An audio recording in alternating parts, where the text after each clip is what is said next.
It's 2 in the morning. Your eyes snap open in the dark. You're not sick, you're not stressed, you just woke up. And now your brain starts the usual panic. You count the hours until your alarm. You tell yourself something is wrong with you. You reach for your phone because lying here feels like failing. But here's the strange part. For thousands of years, this exact moment, 2 in the morning, wide awake in the dark, was not a problem. It was the best part of the night. Your ancestors had a name for the sleep before it and a name for the sleep after it. They expected to wake up in the middle. And then, in just a few generations, the whole world forgot this ever happened. So what did they know that you don't? Let's find out. For most of human history, people did not sleep in one long block. They slept in 2. The first stretch was called first sleep. The second stretch was called second sleep. And in between, there was a gap, an hour or 2 of quiet wakefulness in the middle of the night. This isn't a guess. It comes from a historian named Roger Ekirch. He spent years reading old diaries, letters, court records, medical books, and plays. And he kept finding the same 2 phrases over and over. First sleep, second sleep. He found them in English, in French, in Italian, in language after language. More than 500 references scattered across centuries. People wrote about waking between their sleeps the way you might write about waking up for a glass of water. It was completely normal. So normal that nobody bothered to explain it. And that's exactly why we forgot. So picture your own night 300 years ago. There is no electricity, no streetlight, no glowing screen. When the sun goes down, the world goes truly dark. So you go to bed early, maybe an hour or 2 after sunset. You fall into your first sleep. And around midnight, you drift back up to the surface, awake. Now, what do you do with that hour? The answer is almost anything. Some people prayed. There were special prayers written for exactly this moment. Some people stoked the fire, or checked on the animals, or finished a small chore. Some people simply lay there and thought about their dreams, while the dream was still fresh. Couples used the quiet hour to be together, and doctors of the time actually recommended it. And some people climbed out of bed and visited the neighbors in the dark in the middle of the night. It was a calm, private window the modern world doesn't really have. Not awake, not asleep, just resting in between. And then, when the hour was up, you lay back down for your second sleep until dawn. So if this was normal for thousands of years, what happened to it? The short answer is light. For most of history, the night was useless. You couldn't work in the dark.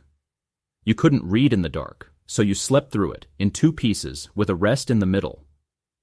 But then cities started lighting their streets. Then homes got brighter lamps.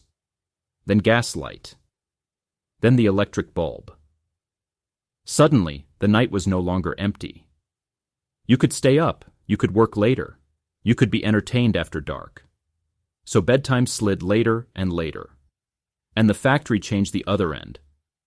Industrial work ran on the clock, not the sun. You had to be up at a fixed hour, sharp. So the night got squeezed from both sides, later to bed, earlier to rise.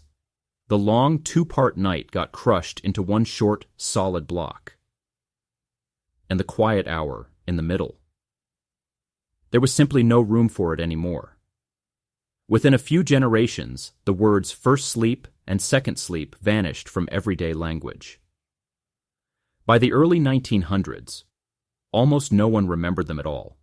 Now here's where it gets really interesting. Because you could argue this was just an old habit, a cultural thing, something people chose to do.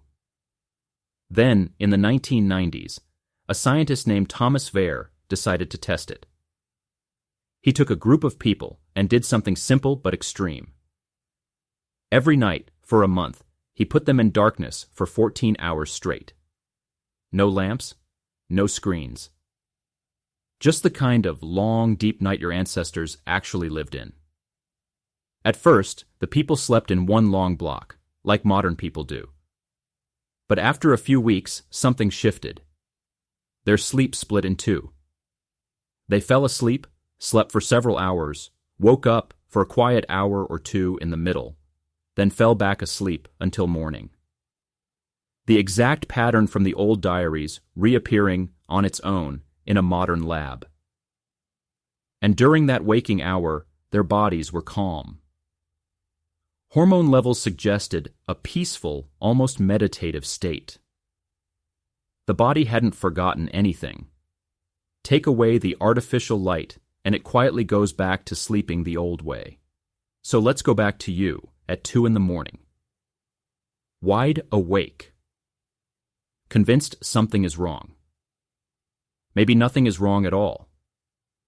Maybe what you're calling insomnia is just the ghost of an older rhythm, trying to surface in a world that paved over it.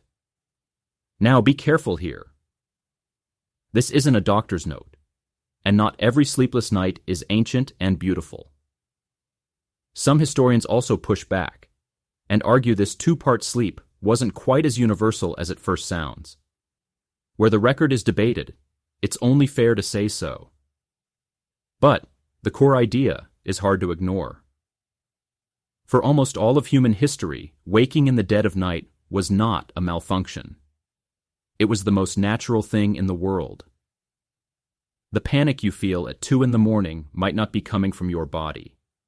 It might be coming from the clock on your nightstand and the alarm waiting at the other end of it. So the next time your eyes open in the dark and the house is silent and the panic starts to rise, try, just for a moment, to do nothing. Don't reach for the phone. Don't count the hours. Picture every person who lived before the light bulb lying awake in exactly this hour, completely at peace. This was their second sleep coming. And it can be yours. Close your eyes. The morning will still be there. History is stranger than anyone told you, and there's more on the way.